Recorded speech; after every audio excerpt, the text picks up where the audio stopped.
5 règles simples pour être heureux dans les moments sombres. Laissez-moi vous dire, chacun de vous, ou chacun de nous, qui le veut ou non, il va traverser des situations difficiles. Amen. Alléluia. Amen. Donc, nous avons les références bibliques dans le livre de Philippiens au chapitre 4, versets 11 et 13. Au verset 11, il est dit, « Ce n'est pas en vue de mes besoins que je dis cela, car j'ai appris à être content dans l'état où je me trouve. » Verset 13.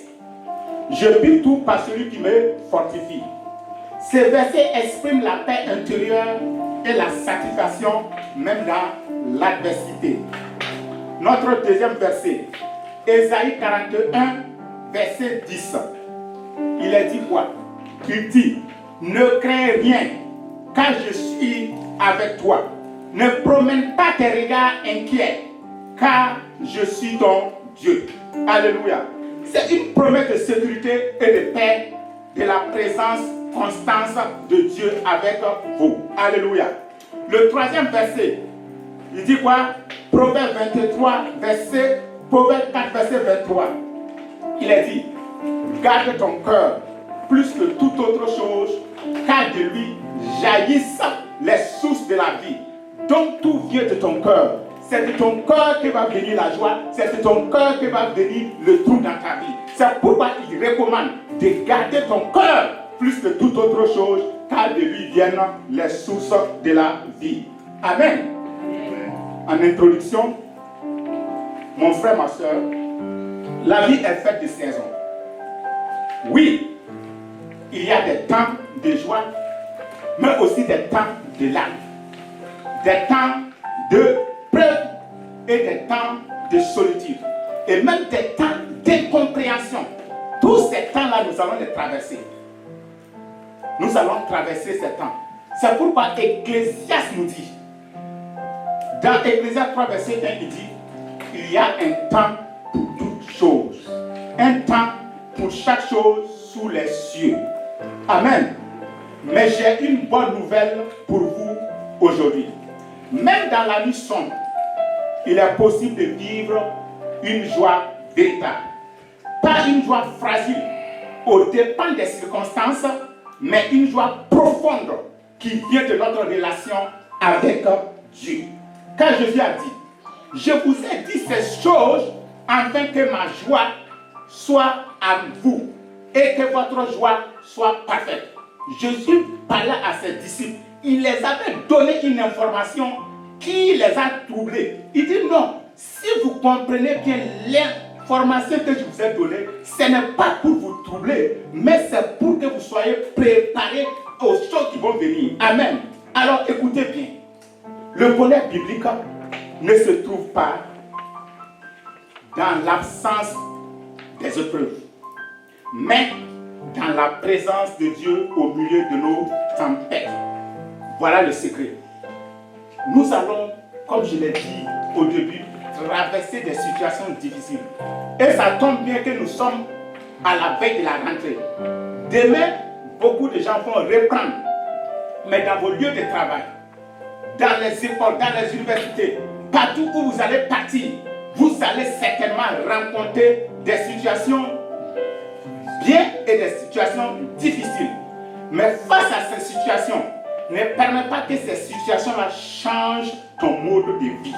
Ces situations ne doivent pas changer tes feuilles. Comme la parole de Dieu le dit dans le livre de Psaume au chapitre 1, où il parle de l'arbre qui est au bord du fleuve, ou soit qui est sur la route de l'eau. L'arbre là porte des belles feuilles, mais malgré les feuilles qu'elle porte, malgré que l'arbre reste vert, elle ne pourra jamais en aucun cas porter des fruits en toute saison. L'arbre doit attendre sa saison afin de pouvoir produire. Amen. Et dans notre message, nous allons découvrir ensemble 5 règles simples mais puissantes, tirées de la parole de Dieu, 5 clés spirituelles pour garder la paix du cœur et une joie durable, même dans les fondations les plus solides, dont nous pouvons, par la grâce de Dieu, sur ces 5 règles, garder la tête haute, marcher avec intégrité, avec fidélité, même si tout autour de nous est en train de s'écrouler. Ces règles sont des fondements solides. Elles nous gardent enracinés en Christ. Elles protègent nos cœurs, fortifient notre foi et maintiennent notre amour vivant. Alors, préparez vos cœurs, car Dieu veut nous équiper aujourd'hui pour marcher dans sa joie, quelles que soient les saisons de notre vie. Amen. Ce matin, Dieu veut t'équiper. Parce que comme lui, il est le Dieu de tout temps. Il est le Dieu qui connaît les choses avant que ça arrive. Il sait ce que tu vas traverser. C'est pourquoi il te donne d'une manière particulière ce message pour que tu sois équipé quand tu vas rencontrer ces situations, que tu puisses les traverser dans la victoire, que tu puisses les traverser dans la paix. Il ne faut pas que ta paix soit liée à ce que tu as dans ton compte. Il ne faut pas que ta paix soit liée à ce que tu vis parce que tu as le bonheur, parce que tu as les choses que tu es content. Non, la paix ne dépend pas de ça, mais la paix dépend de la présence de Dieu avec toi. Amen. Amen. Et nous arrivons au grand 1.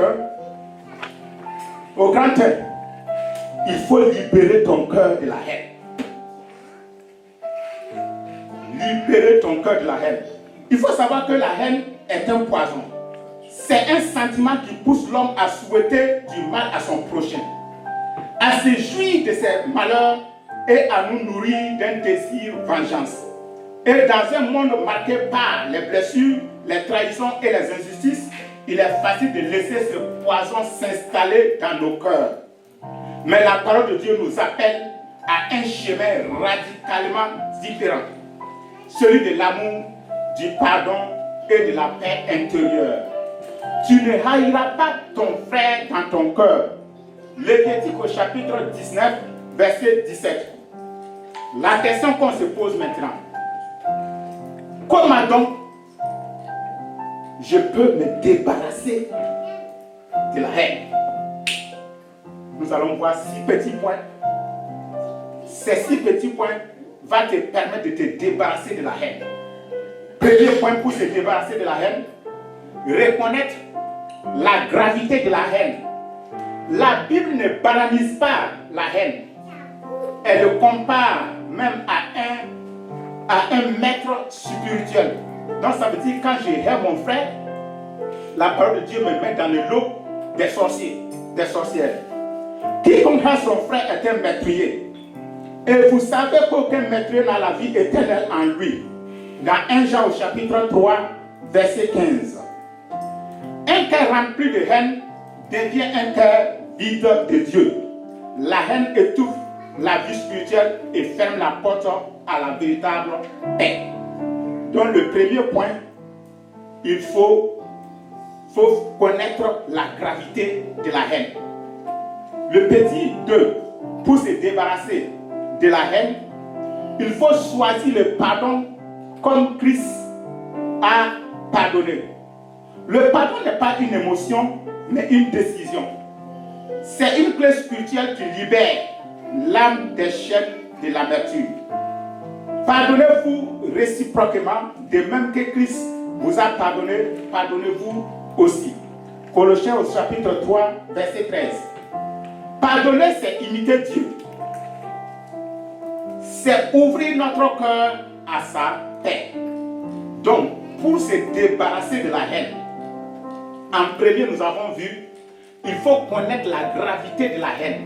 On dit, quand tu hais ton frère, tu es considéré comme un meurtrier. Et les meurtriers n'hériteront pas le royaume des cieux. Deuxième point, il dit, il faut choisir de pardonner comme Christ a pardonné. Alléluia. Et le troisième point, pour se débarrasser de la haine, il faut prier pour ceux qui t'ont offensé. Et c'est ce que les chrétiens n'aiment pas. Priez pour ceux qui t'ont offensé. Jésus ne nous demande pas seulement de supporter nos ennemis, mais de les aimer et de prier pour eux. Il dit, aimez vos ennemis, bénissez ceux qui vous maudissent, faites du bien à ceux qui vous haïssent et priez pour ceux qui vous maltraitent. Dans Matthieu 5, verset 44. La prière change notre regard. Elle transforme toujours l'autre, mais elle transforme toujours elle ne transforme pas l'autre, mais elle transforme toujours notre cœur. Donc la prière change toi. La prière ne change pas l'autre. Si l'autre a fait quelque chose contre toi, ce que tu as fait, la parole de Dieu t'appelle à prier pour cette personne. En priant pour cette parole, pour cette personne, Dieu même va changer ton cœur. Tu vas commencer à voir la personne d'une autre manière. Donc, pour se débarrasser de la haine, petit 1, il faut reconnaître la gravité de la haine. Petit 2, il faut pardonner comme Christ a pardonné. Petit 3, il faut pardonner à ceux qui nous ont offensés. Petit 4 maintenant, pour débarrasser de la haine, il faut renoncer à l'amertume et à la colère. Dieu nous appelle à nous débarrasser consciemment des émotions émotionnelles. Que toute amertume, toute animosité, toute colère, toute clameur, toute calomnie et tout esprit de méchanceté disparaissent au milieu de vous. Éphésiens 4, verset 31. Là où la haine règne, Dieu veut remplir nos vies de bonté, de douceur et de miséricorde. 5e point, pour se débarrasser de la haine, il faut laisser Dieu purifier notre cœur. C'est ça le cri de David lorsqu'il dit, ô Dieu, crée en moi un cœur pur, renouvelle en moi un esprit bien disposé. Donc, c'est lui qui transforme, c'est lui qui guérit, c'est lui qui libère. Là où il y avait rancune, il fait naître l'amour. 6e point, pour se débarrasser de la haine, il faut découvrir les bienfaits du pardon. Le pardon ne libère pas seulement celui qui nous a blessés. Il nous libère nous-mêmes. Il met fin à l'esclavage intérieur de la haine et il ouvre la porte à la paix, à la guérison et à une vie renouvelée. Alléluia. Donc voici le grand thème. Pour se débarrasser de la haine, je dois reconnaître la gravité de la haine. C'est que la haine, où la haine m'amène. Après, je dois choisir de pardonner. Après, je dois prier pour ceux qui m'ont offensé. Une fois que je prie pour ceux qui m'ont offensé, alors je dois me débarrasser de tout ce qui est amertume et tout ce qui est haine. Une fois que je fais ça, je vais laisser mon cœur être purifié. Une fois que je laisse mon cœur être purifié, alors mon cœur même va s'ouvrir et je vais connaître quoi? Je vais découvrir même les bienfaits du pardon. Alors quand tu vas découvrir cela, alors ça va te préparer à ne pas promener tes regards inquiets. Alléluia. Donc, il dit, garde ton cœur plus que toute autre chose, car de lui jaillit les sources de la vie. Proverbe 4, 23. En s'agissant le pardon, nous choisissons la vie. Nous laissons Dieu remplir nos cœurs de son amour, car Dieu est amour. 1 Jean 4, 8. Alors mon frère et ma soeur, libère ton cœur de la haine. Ne laisse pas l'amertume ni l'inquiétude prendre la place que seul Dieu mérite. Fixe tes yeux non sur la tempête, mais sur celui qui a la capacité de calmer la tempête. Et nous arrivons au grand 2. Ne promène pas tes regards inquiets. Aujourd'hui, le problème des chrétiens, c'est le regard inquiet.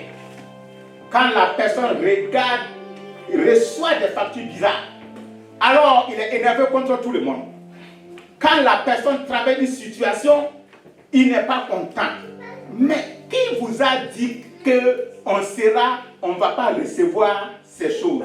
C'est pourquoi Jésus a dit que quand il a donné l'information, Ce n'est pas pour les troubler, mais c'est pour les préparer à affronter ce qui va venir dans leur vie. L'inquiétude, il faut le savoir, est un voleur silencieux. Elle révèle souvent un manque de confiance en Dieu et traduit l'incrédulité cachée de sa souveraineté. Mais la parole nous appelle à un autre chemin, bénir le nom du Seigneur en toutes circonstances et nous soumettre à la volonté parfaite qui, oui, que sa volonté soit faite dans nos vies comme il est désiré. Écoute ce que dit Ésaïe 41, verset 10. Ne promène pas, ne crains rien, car je suis avec toi. Ne promène pas tes regards inquiets, car je suis ton Dieu et je te fortifie. Je viens à ton secours, je te soutiens de ma droite triomphante. Quelle promesse puissante!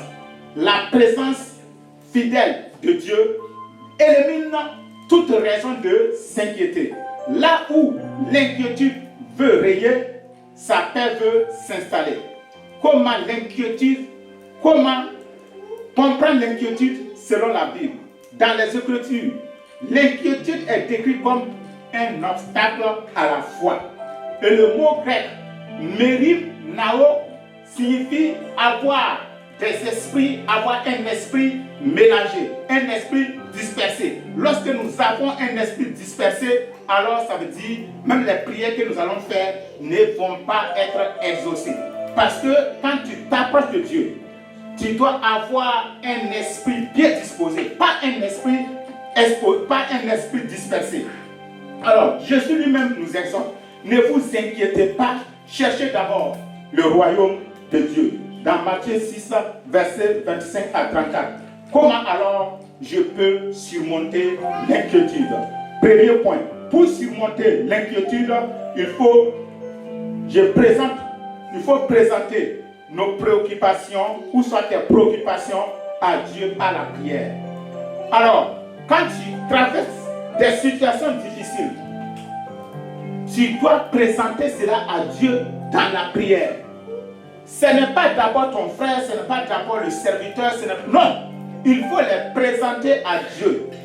Car la parole de Dieu dit, ne vous inquiétez de rien, mais en toute chose, faites connaître vos besoins à Dieu, et la paix de Dieu gardera vos cœurs et vos pensées. Philippiens au chapitre 4, versets 6 à 7. La prière n'est pas une simple parole, c'est un transfert de fardeau. Nous déposons nos soucis et nous recevons sa paix. Et c'est ce chant qu'on vient de chanter. Amen.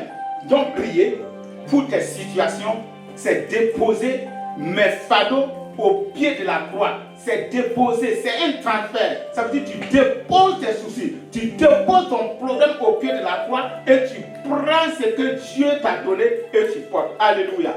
Amen. Vous êtes là? Amen. Deuxième point pour se débarrasser, pour surmonter l'inquiétude, il faut se rappeler de la sollicitude de Dieu ou soit de l'affection de Dieu. 1 Pierre 5, verset 7, il est dit: déchargez-vous sur lui de tous vos soucis, car lui-même prend soin de vous. Regardez-vous, est-ce que vous entendez? Car lui-même prend soin de vous. On n'a pas dit que c'est ton grand-père, on n'a pas dit que c'est le président, on n'a pas dit que c'est le ministre, que c'est ton oncle qui va prendre soin de toi. On n'a pas dit que c'est ta mère, que c'est ton fils qui va prendre soin de toi, mais il a dit lui-même prendra soin de toi. Alléluia. Lui-même, celui qui a créé toutes choses, qui connaît la fin d'une chose avant que ça commence, dit qu'il lui-même, il va prendre soin de toi. Donc, ça veut dire quoi? Je dois réellement me décharger sur lui. Je dois réellement me décharger de lui parce qu'il n'y a que lui seul qui peut m'exaucer. Alléluia. Parce que ton problème souvent que tu portes, tu peux avoir le pasteur lui-même, il ne peut pas. Tu peux avoir quelqu'un d'autre, lui-même, il ne peut pas. Mais celui qui est capable d'enlever ce problème, il dit, lui-même, il prendra soin de toi. Alléluia. Dieu ne lègue pas son amour, il prend soin lui-même de nous. Amen. Petit toi, cherchez d'abord le royaume de Dieu. Alléluia. Jésus affirme dans Matthieu 6, verset 33. Cherchez premièrement le royaume de Dieu et la justice de Dieu, et toutes les autres choses vous seront données par-dessus. Alléluia. Quand Dieu est en premier, tout le reste trouve sa juste place. Amen. Généralement, les chrétiens ne veulent pas mettre Dieu en premier. Quand il y a quelque chose, ils font d'abord. Quand ça échoue maintenant, ils se tournent maintenant vers Dieu. Dieu n'est pas d'accord aussi.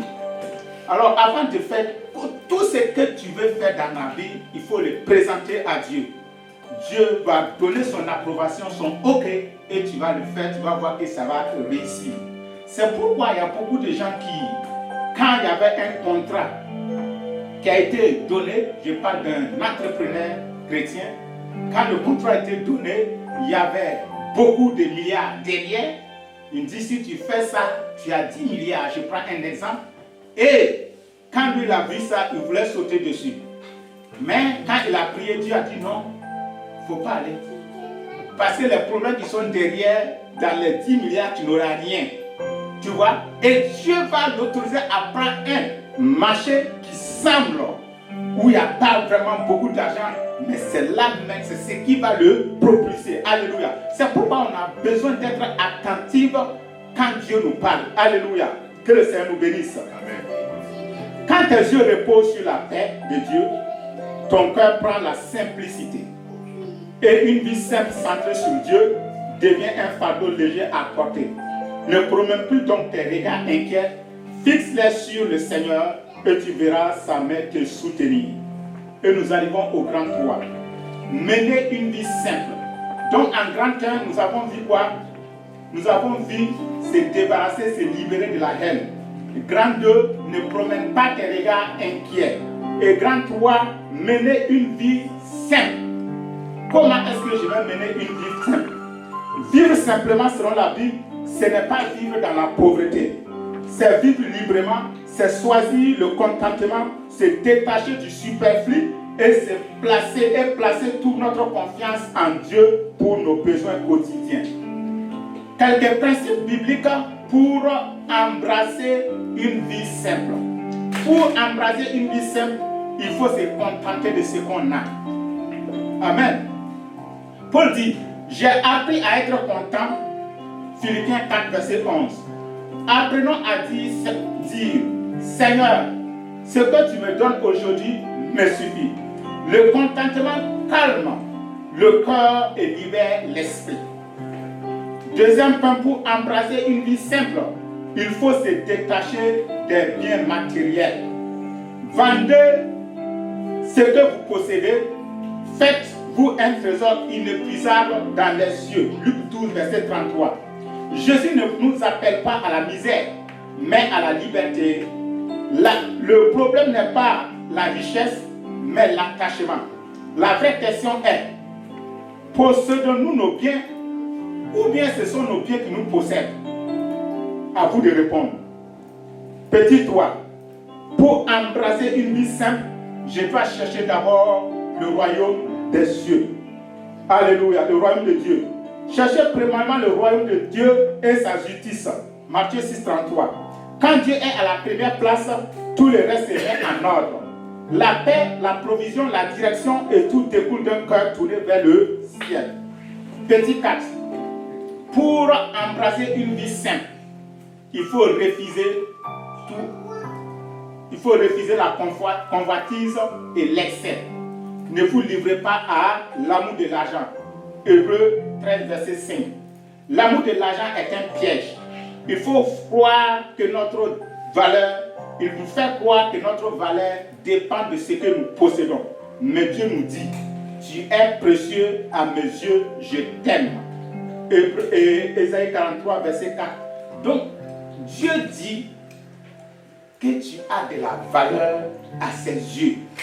Dieu ne regarde pas ce que tu as de côté, mais il dit, tu as tellement de la valeur à ses yeux que lui il est capable de prendre tout un pays donné à ta place. Il est capable de changer les données de ta vie. À nous de nous confier à lui. Alléluia.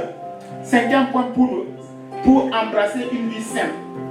Pour embrasser une vie simple, il faut vivre dans le partage et la générosité. Il y a plus de bonheur à donner qu'à recevoir. Actes au chapitre 20, verset 32-5. La simplicité ouvre la porte à la générosité. Plus nous nous détachons du superflu, plus nous devenons disponibles pour bénir les autres. La simplicité mène à la paix. Bien-aimé, vivre simplement, ce n'est pas se priver, mais c'est être libre. Libre de l'anxiété, libre de la comparaison, libre de la pression du monde. La simplicité, c'est vivre près de Dieu, là où se trouve notre vrai trésor. La piété, avec le contentement, est un grand gain. 1 Timothée au chapitre 6, verset 6. Alors aujourd'hui, faisons-nous ce choix de vivre simplement, faire confiance à Dieu pleinement, de marcher dans la paix qu'il nous donne. Car vivre simplement, c'est faire à la place de notre cœur et dans nos mains pour aimer et donner davantage.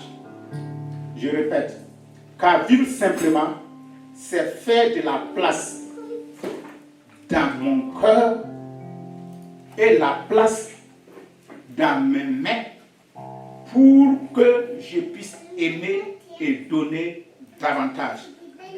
Et nous arrivons au 4e point. Donner plus aux autres. Amen. Frères et sœurs, la Bible nous enseigne que la générosité n'est pas une option. C'est une vertu essentielle. C'est une clé de bénédiction et d'épanouissement spirituel. Donner, ce n'est pas perdre, c'est s'aimer. Voici quelques principes bibliques pour apprendre à donner davantage. Petit 1. Pour apprendre à donner davantage, je dois donner avec joie et sans contrainte. C'est ce que le frère Fabi vient de nous dire. Amen. Donner plus avec joie et sans regret. Alléluia. Que chacun de vous donne quand il a résolu dans son cœur sans regret ni contrainte, car Dieu aime celui qui donne avec joie. 2 Corinthiens au chapitre 9, verset 7. Le véritable don vient d'un cœur libre et joyeux. Ce n'est pas la contrainte qui honore Dieu, mais c'est la joie d'aimer et de partager. Petit 2. Pour apprendre à donner davantage aux autres, je dois reconnaître que tout ce que j'ai vient de Dieu. C'est ce que David a dit. Tout vient de toi. Nous recevons tout de toi, de tes mains. Et nous t'offrons. Quand nous donnons, nous ne faisons que rendre à Dieu une partie de ce qu'il a mis dans nos mains. Alors, lorsque nous obéissons à cette formule, ça veut dire nous devenons humbles et nous avons de la gratitude. Alléluia. Amen.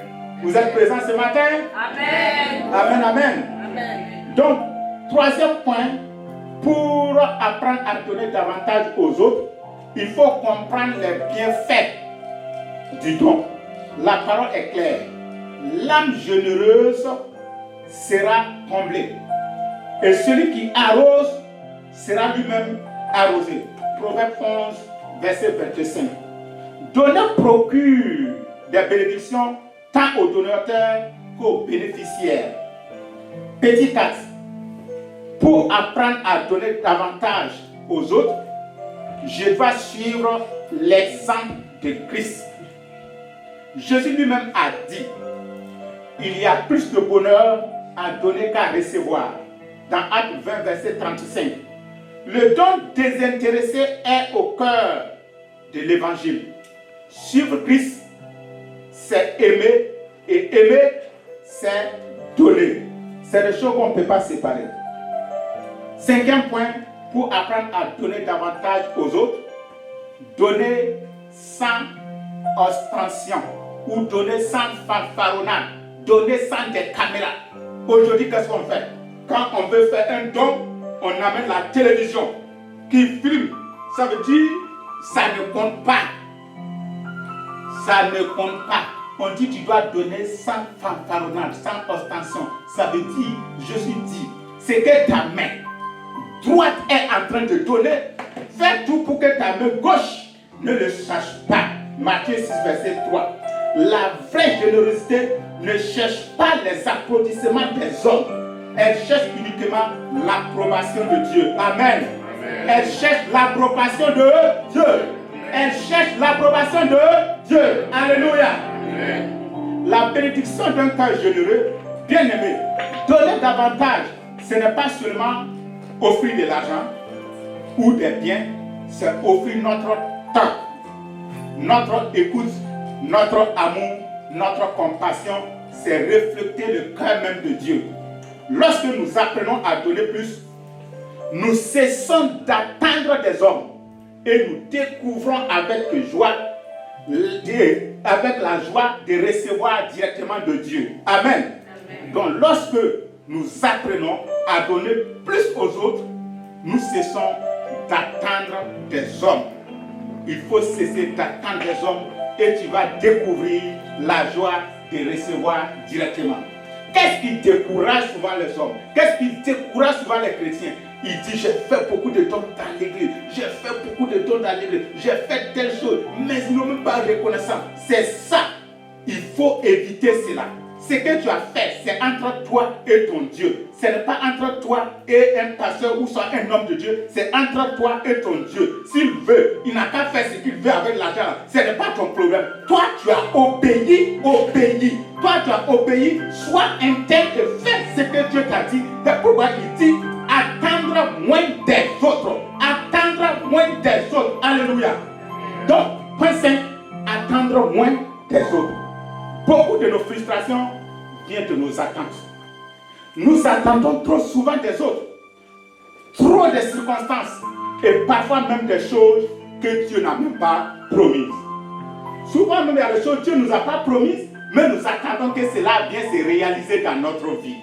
Or, la Bible nous invite à ajuster nos attentes et à cultiver le contentement. Amen. Apprendre à attendre moins, ce n'est pas être résigné, c'est vivre dans la paix et dans la confiance. Voici quelques principes pour y parvenir. Si tu veux attendre moins des autres, tu dois cultiver le consentement. Paul écrit ceci: j'ai appris à être content dans l'état où je me trouve. Philippiens 4, verset 11. Le contentement réduit nos attentes excessives. Il nous permet d'apprécier ce que Dieu nous donne aujourd'hui. Au lieu de courir après ce que nous n'avons pas. Donc le contentement va te permettre d'apprécier ce que Dieu a mis dans ta main aujourd'hui. Les chrétiens ont tellement besoin des choses que souvent ils oublient que la santé qu'ils ont, c'est quelque chose de merveilleux. Passe un tour. Fais un tour à l'hôpital. Tu vas voir les gens qui sont sur aspirage, qui sont sur assistance respiratoire. Quand tu vas sortir, tu vas donner gloire à Dieu. Tu vas bénir le Seigneur, tu vas le célébrer. Parce que la santé que tu as, c'est une chose merveilleuse. Et tu dois toujours louer le Seigneur pour tout ce qu'il a fait. Alléluia. Amen. Amen. Pour attendre moins des autres, petit 2, il faut ajuster nos attentes envers Dieu. Dieu ne nous a jamais promis une vie facile. Dieu n'a pas dit que tout sera rose dans ta vie. Dieu n'a jamais dit ça. Alors, lui-même il a dit, si le monde vous déteste, sachez qu'il m'a détesté avant vous. Jean 15, 18. Nos attentes doivent être réalistes. Nous aurons des épreuves. Mais Dieu a promis sa présence et sa force pour les traverser. Ça veut dire, je vais rencontrer des situations difficiles, bizarres, compliquées. Mais ce que j'ai à faire, c'est de rester fidèle et de m'attacher à son trône de grâce. Et lui, il va t'amener à traverser ces situations. Dieu ne va pas te sauver. Dieu ne va pas te délivrer. Oui, de la tempête. Il ne va pas te délivrer du feu. Il ne va pas te délivrer, oui, du puits. Mais il va te délivrer à travers le puits. Ça veut dire qu'il va venir lui-même dans le puits pour sortir avec toi. Il va venir lui-même dans le feu pour sortir avec toi. Il va venir lui-même dans les tempêtes pour sortir avec toi, pour que la gloire revienne à lui seul. Alléluia. Amen.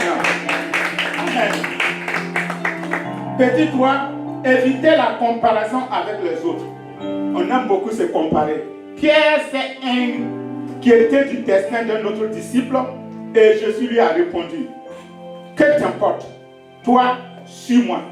Jean 21, verset 22. La comparaison nourrit l'insatisfaction, mais quand nous fixons nos yeux sur notre propre marche avec Christ, nos attentes deviennent plus saines et plus vraies. Amen. Petit 4. Faire confiance à la souveraineté de Dieu.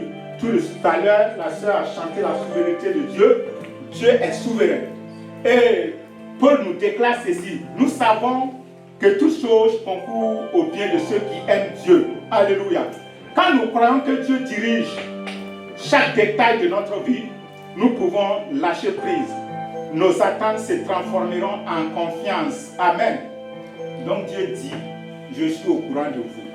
Vous voyez, tout cela, ça concourt au bien de ceux qui célèbrent le Seigneur, de ceux qui louent le Seigneur. Mais comme on ne veut pas pleurer là, comme on ne veut pas passer par le feu, comme on ne veut pas vivre des situations bizarres, quand on a ça, on commence à nous inquiéter ou soit à parler même contre Dieu. Pourtant, ces choses-là, c'est là pour te faire du bien. C'est là pour te faire du bien. Chaque fois que je reviens à ce message ou à ce témoignage d'un pasteur qui avait perdu sa fille unique. Et le pasteur était là en train de s'inquiéter, de plaindre tous les jours, de murmurer tous les jours. Et vraiment, pas Dieu là, vraiment. Ma fille unique, tu le prends pour me laisser. Regarde. Et chaque jour, jusqu'au jour où Dieu va ouvrir ses yeux et il va voir que sa fille là est dans la gloire, il est en train de célébrer le Seigneur. Et maintenant, Dieu va fermer ce côté et il va ouvrir l'autre fenêtre pour lui montrer si Dieu ne venait pas à ce temps pour prendre sa fille, c'est que la fille allait devenir. Quand il a vu ça, à genoux, il a commencé à rendre grâce à Dieu et a commencé à bénir le Seigneur. C'est pourquoi, comme tu loues le Seigneur, comme tu adores le Seigneur, si une situation arrive, ce que tu as à faire, c'est de le louer. Même si tu ne comprends pas, comment ça, tu dis, je ne comprends pas ce que je vis. Je ne comprends pas ce que je traverse. Mais papa, fais-moi grâce.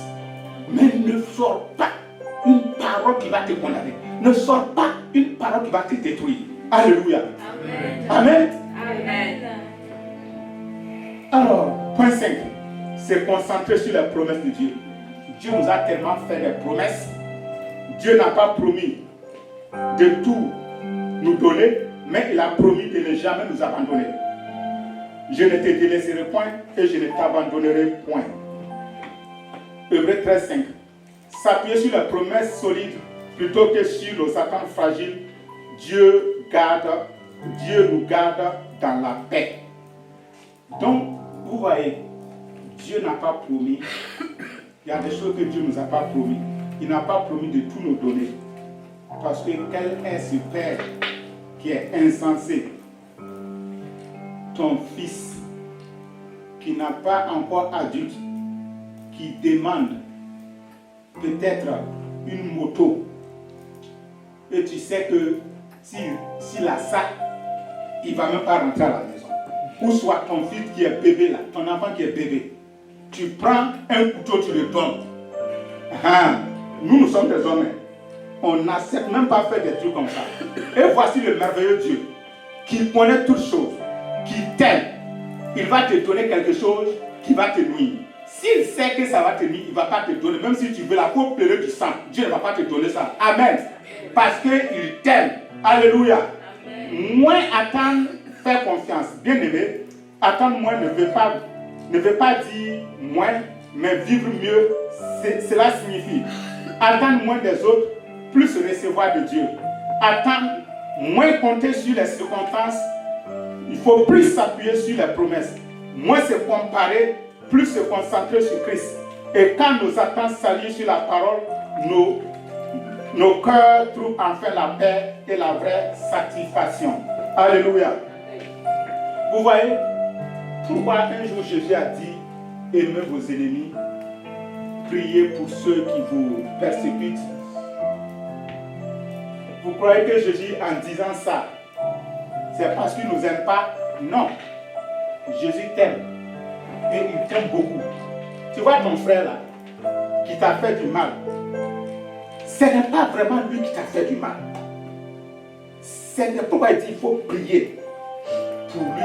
Dès que tu pries pour lui, tu auras la révélation que non, il a été possédé par un esprit. Et c'est cet esprit-là que tu dois combattre. Ce n'est pas ton frère qui est ton ennemi. Ce n'est pas ta soeur qui est ton ennemi. Ce n'est pas ton fils. Ce n'est pas non, ce n'est pas lui qui est ton ennemi. Mais ton ennemi numéro 1 là, c'est Satan. Comme il a été dans la présence de Dieu, il a reçu une autorité. Et Dieu ne récupère pas tout ce qu'il a donné. Donc, il a reçu l'onction. C'était lui le chef de la louange, de l'adoration. Et il est parti avec cette onction. Et maintenant, il vient influencer notre monde et il amène les gens à se cogner les têtes. Alors, quand nous n'avons pas appris ça, nous allons faire quoi? Nous allons passer le temps à nous frapper, à nous insulter, à nous haïr, à nous faire du tort. Pourtant, ton frère là, ce n'est pas ton ennemi. Dès que tu fléchis les genoux et que tu intercèdes pour ce frère ou cette soeur, tu vas voir que non, il sera délivré et tu vas voir que tout va revenir à la normale. Amen. Et c'est pourquoi j'aime encore cette parole que Jésus a dit un jour. Il dit, quand vous voyez les situations s'élever, quand vous voyez, c'est pas Jésus, c'est Paul même qui a dit ça. Il dit, ton frère que tu vois là, qui vit dans l'impudicité là, ce n'est pas vraiment ton frère. Qu'est-ce qu'il faut faire de lui? Il dit, du moment où il a connu Christ et qu'il vit des situations bizarres, il dit, ne te mets même pas à table avec lui. Car il est capable de te tuer. Il est capable de te détruire. Maintenant, c'est quoi? Pourquoi tes frères, de tels frères peuvent faire des choses? Parce qu'ils n'ont pas une vie de prière. Lorsque tu n'as pas une vie de prière, qu'est-ce que Satan fait? Satan, c'est un bandit. Satan, c'est un esprit. Et Satan, en tant qu'esprit, il ne peut pas venir sur la terre des hommes opérer. C'est pourquoi il cherche toujours à posséder un esprit. Il cherche à posséder toujours un corps. Lorsqu'il possède maintenant ce corps, tu vas voir la personne va commencer à faire des choses que toi tu ne veux pas. Maintenant, quand tu n'as pas les yeux ouverts, tu vas commencer à t'attaquer à lui. Pourtant, il n'est même pas au courant. Il s'est laissé influencer et il s'est laissé posséder. Donc un esprit ne peut pas venir, sur la terre de l'homme, c'est illégal. Un esprit ne peut pas venir sur la terre des hommes, c'est illégal. C'est pourquoi le Saint-Esprit aussi doit nous posséder pour opérer des signes, des miracles et tout ce qui s'ensuit. Donc comme lui c'est un copieur, lui il vient posséder les corps pour faire le mal. Et maintenant il a ces agents qui sont des démons et qui sont en train de tourner pour faire le mal. Mais c'est pourquoi Jésus a dit, je vous ai envoyé, vous avez le pouvoir, chercher les esprits, chercher les démons. C'est pour dire quand tu dis sors, il ne peut pas rester. Parce que l'autorité t'a donné. L'autorité t'a donné. Et c'est pourquoi Jésus disait encore, quand l'homme a amené son fils qui était lunatique, ça veut dire la maladie répétait chaque mois. Donc les disciples n'ont pas pu chasser ce démon. Les disciples n'ont pas pu guérir cet enfant. Donc quand Jésus est venu, il dit, pourquoi nous n'avons pas pu chasser ce démon? Jésus a dit, c'est à cause de votre incrédulité. Il n'a pas dit c'est parce que vous n'êtes pas juste. Votre incrédulité. Lorsque nous sommes incrédules, même les choses que nous sommes capables de faire, nous avons fermé la porte. Alléluia. Nous avons fermé la porte et nous allons échouer à beaucoup de choses. Donc ce que je peux vous dire ce matin, il faut savoir que la haine, ça va te faire rater beaucoup de choses. Débarrasse-toi de la haine. Ne promène pas tes regards inquiets. Tu as un Dieu vivant. Il faut vivre une vie simple. Il faut apprendre à donner aux autres. Et il faut attendre moins des autres. Dès que tu fais ça, toi-même tu vas voir que la joie là va te remplir. Souvent les gens pensent que la joie, c'est quand j'aurai un mari. Le mari là ne peut pas te donner la joie. La femme ne peut pas te donner la joie. Personne ne peut te donner la joie. La joie, c'est toi-même qui le crée. Toi, tu décides d'être heureux. Toi, tu décides d'être dans la joie, quoi qu'il arrive, et personne ne pourra le changer. Amen. Donc, je sais compter sur vous. Alléluia. Amen. Donc, en conclusion, oui, il y aura des nuits sombres. Oui, il y aura des tempêtes. Mais au milieu de tout cela, Dieu reste notre lumière. 5 clés. Libérer son cœur de la haine, refuser l'inquiétude, vivre simplement, donner davantage et attendre moins des autres sont les armes spirituelles pour marcher dans la paix et la joie. Car la vraie joie ne dépend pas de ce qui nous entoure, mais de celui qui vit en nous. Quand le figuier ne flétrira pas, moi je me réjouirai en l'Éternel. Habakkuk au chapitre 3, versets 17 et 18. Frères et sœurs, retenez ceci. Dieu n'a jamais promis une vie sans douleur, mais il a promis sa paix, sa présence et sa force pour chaque saison. Alors, n'ayons pas peur des ténèbres. Sa lumière brillera toujours sur notre chemin. Amen, amen. Amen. Alléluia. Amen. Que le Seigneur soit béni. Amen. Alléluia.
Il est la source et la joie il est la source de ta joie et ta paix.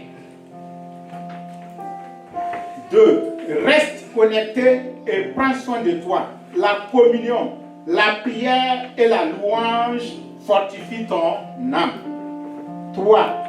Tiens ferme dans l'espérance. Les ténèbres passent, mais les promesses de Dieu demeurent éternellement. Amen. Amen. Donc, prière finale. Avec une foi profonde, proclamons ensemble. Tu es ma lumière et ma joie. Tu es ma lumière et ma joie. Tu es ma lumière et ma joie. Tu es ma lumière et ma joie. Mes yeux restent fixés sur toi.